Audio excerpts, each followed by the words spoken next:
Contexto económico. Daniel González, muy buenos días. ¿Qué tal? Buenos días, licenciado. Buenos días, Marcela, los radioescuchas de Contextos. Bueno, platicar que esta semana se está llevando a cabo la cumbre de líderes mundiales en los Alpes suizos del Foro Económico Mundial.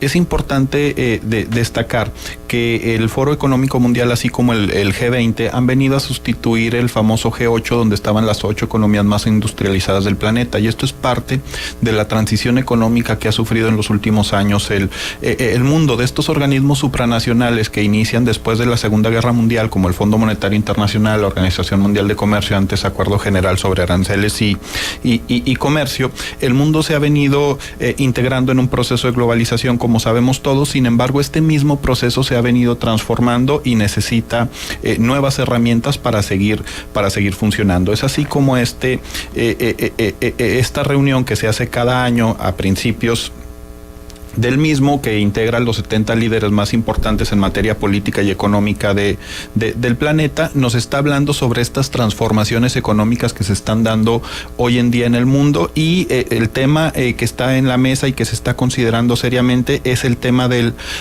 proteccionismo. Cómo fortalecer los acuerdos globales, cómo fortalecer el libre comercio, cómo fortalecer los valores liberales ante el escenario de la consolidación de estos nuevos esquemas proteccionistas, como los que se están presentando en Inglaterra, como los que se están presentando en Estados Unidos, y ante estas nuevas visiones de política de extrema derecha que están surgiendo sobre todo en Europa.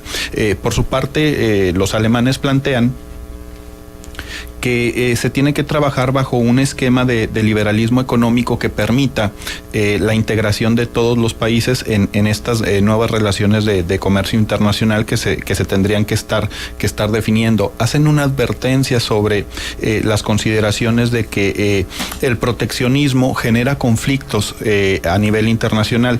Es importante, por ejemplo, en el libro de El Orden Mundial de Alan Greenspan, que él plantea que si algo se ha dado bien en estos últimos años son los acuerdos comerciales y el libre comercio, que ha disminuido los conflictos bélicos en el mundo. Y entonces en este tenor es el comentario de Angela Merkel, líder de los alemanes. Y bajo estas consideraciones se tiene que tomar en cuenta que surge una encuesta, que se hace un análisis respecto a 1,000 expertos que participan en el Foro Económico Mundial, que empiezan a destacar estos riesgos crecientes sobre conflictos bélicos por los nuevos esquemas proteccionistas. En una encuesta realizada, como decíamos, a 1,000 especialistas, el 71% cree que este año y el que viene pueden incrementarse los conflictos bélicos por la reducción de las relaciones comerciales que empieza a surgir entre países, como lo que se presenta en Siria, como lo que se está presentando en las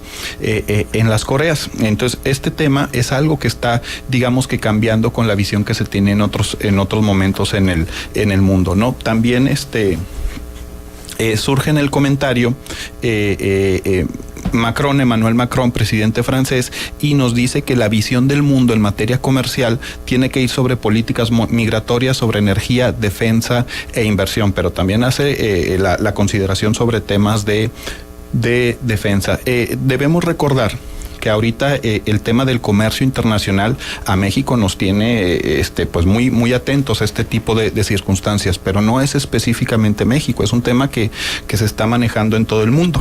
Y es que la nueva economía que se está gestando ahorita, que estamos en un proceso de transición, que es impulsada por nuevos esquemas logísticos, por estos nuevos esquemas de comunicación y de energías que van a migrar hacia las energías renovables, que hay pues actualmente nos permiten hablar de una transición que empieza a gestarse, en donde las energías fósiles tienen que pasar a las energías verdes, donde los procesos logísticos, en donde las empresas trabajan de manera vertical, se tiene que ir modificando, porque ahora empiezan a surgir estos famosos prosumidores que desarrollan sus propios productos para consumirlos, y con la logística que se facilita por internet, en donde nosotros podemos intercambiar a muy bajo costo productos con cualquier otro consumidor, van a generar las condiciones nuevas para esta nueva visión económica. Y bajo este escenario tenemos que modificar las políticas migratorias, las políticas energéticas y de inversión en todo el mundo. mundo. Esto es lo que se está platicando ahora. Dos cosas. Eso es el escenario ideal, porque ayer precisamente Greenpeace externaba ante el Foro Económico Mundial en Davos que los intereses y las ambiciones de los grandes corporativos no permiten precisamente estas energías renovables, estas energías verdes. Por lo tanto, pues ellos ven un panorama muy desolador en ese sentido, Daniel. Bueno, recordemos que ningún interés económico va a dejar paso a nuevos grupos económicos. Claro. Es el proceso natural de la famosa acumulación originaria, ¿no?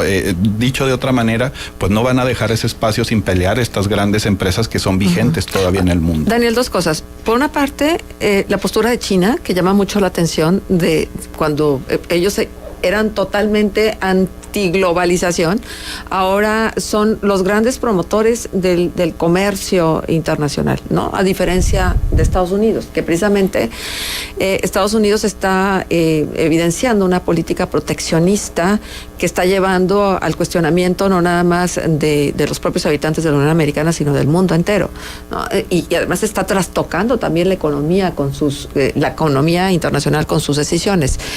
¿Cómo entender esto de China, la postura de China, y cómo entender también el espíritu proteccionista de Estados Unidos? Bueno, debemos entender que no hay espacios vacíos. Algo que ha traído la globalización son estos serios procesos de desigualdad, de problemas de justicia social, de generación de pobreza. Y esto es básicamente por la reducción de los salarios que se ha dado en todo el mundo por esta visión de liberalismo económico, en donde se busca privilegiar la posición de las empresas sobre las agrupaciones laborales y sobre el trabajador. Digamos, a grosso modo, esto ha llevado a países como Inglaterra, como Estados Unidos, a buscar estos nuevos mecanismos protectores que le den viabilidad al tema del mercado interno en aquellos países, y es algo que se visualiza en muchas partes del mundo. Bajo estas consideraciones, pues es una vista de nuevo hacia adentro, hacia sus países, y en el escenario económico no solo es un escenario económico, es un escenario geopolítico, y entonces nosotros decimos que no hay espacios vacíos.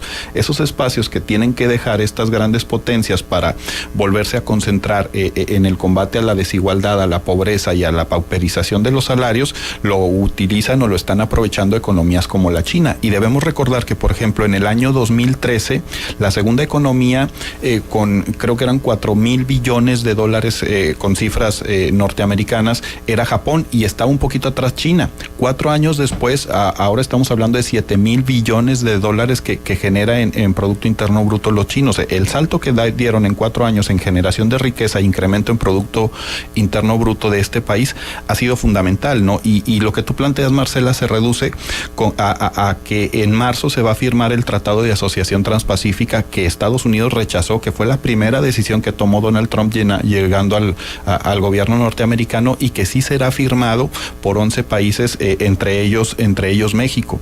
Esta consideración, si bien es cierto que se reduce en términos de los participantes y su participación en el Producto Interno Bruto, le va a dar la posibilidad de hacer comercio a los chinos con países como Canadá, como México, como Chile, entre otros en América Latina, y bueno, es parte de lo que México tendría que hacer como parte de su plan B ante la posibilidad de que el Tratado de Libre Comercio no se consolide, no se presente. Y si finalmente, yo sé que voy a ser muy drástica en mi comentario y habría que matizarlo, si Estados Unidos se saliera de esta economía globalizada y entonces estuviera así como involucionando y solamente volteando hacia adentro de su país, ¿qué pasaría con el orden económico mundial? Bueno, sí me parece que es extremo esto, porque sobre todo los empresarios en Estados Unidos tienen esta visión de apertura económica, de liberalismo. Bajo este escenario sería difícil. Posible. No sería posible. Sí, claro, que la aplicación de políticas proteccionistas, de manejo de aranceles, como el que se anunció el lunes, que se le quiere aplicar a las lavadoras mexicanas y a los paneles solares, aun y cuando somos parte del Tratado de Libre Comercio, podemos ver políticas de esta naturaleza. Lo que sí es importante destacar es que este nuevo orden económico mundial, impulsado por las nuevas logísticas, las energías y las comunicaciones cada vez hacen que se pierda más poder por parte de los gobiernos nacionales, y eso lo deja a las grandes compañías y sobre todo a los grupos de organizaciones civiles, empresariales, de innovadores, de gente que tiene visiones económicas similares a empezar a participar de las decisiones económicas, y esto es lo que tenemos que empezar a transformar. Desde un punto de vista empresarial, la burocracia, tanto pública como de las empresas, se está cimentando bajo la visión del libro de la burocracia de Max Weber, bajo las condiciones de, en ese caso, las nuevas tecnologías de aquellos años que eran el telégrafo y el ferrocarril. Hoy esa condición de organización, tanto política, gubernamental como empresarial, es lo que se está cuestionando por esta nueva visión de la que estamos hablando, del Internet de las cosas, que es otro tema que podríamos abordar un poquito más adelante, impulsado por estas nuevas tecnologías de comunicación, de energía y de logística, dándole un papel mucho más importante al consumidor, a los individuos. Y tenemos el ejemplo de estas nuevas monedas virtuales que no son respaldadas por gobiernos, por instituciones de bancas centrales, y que se están intercambiando entre consumidores, dejando de lado el papel de intermediación de los gobiernos. Esto es lo que vamos a empezar a ver los próximos años en materia económica, y esto es lo que se está empezando a tocar en este foro económico de Davos. ¿Hacia dónde va la nueva economía? Claro. Y los extremos que hay, ya veíamos lo de Greenpeace, pero también hay otros organismos como Oxfam, este organismo británico que precisamente en el foro de Davos presentó este informe, Premiar el trabajo, no la riqueza, en el que revela que 82% de la riqueza generada en 2017 se concentra en manos del 1% más rico de la población mundial, mientras que el 50% más pobre, 3.700 millones de personas, no tuvo ningún beneficio con dicho crecimiento. En ese mismo informe, que dice que 8 personas concentran la riqueza de la mitad del planeta, es una aberración completa de lo que se vive en materia de desigualdad en el planeta. Pero no solo Oxfam, incluso el Papa Francisco participa dentro de este debate, y va y participa en el foro de Davos, y también nos habla de la responsabilidad que se debe asumir ante la pobreza y la desigualdad, y que deben de asumir sobre todo las empresas a nivel internacional. El mismo Emmanuel Macron habla del papel que deben de tener las grandes empresas incrementando los salarios para reducir las desigualdades salariales que se están presentando en el mundo. Muy bien, Daniel, ¿algún punto de contacto? Estoy a sus órdenes en redes sociales como danerto@hotmail.com. Gracias, Daniel González.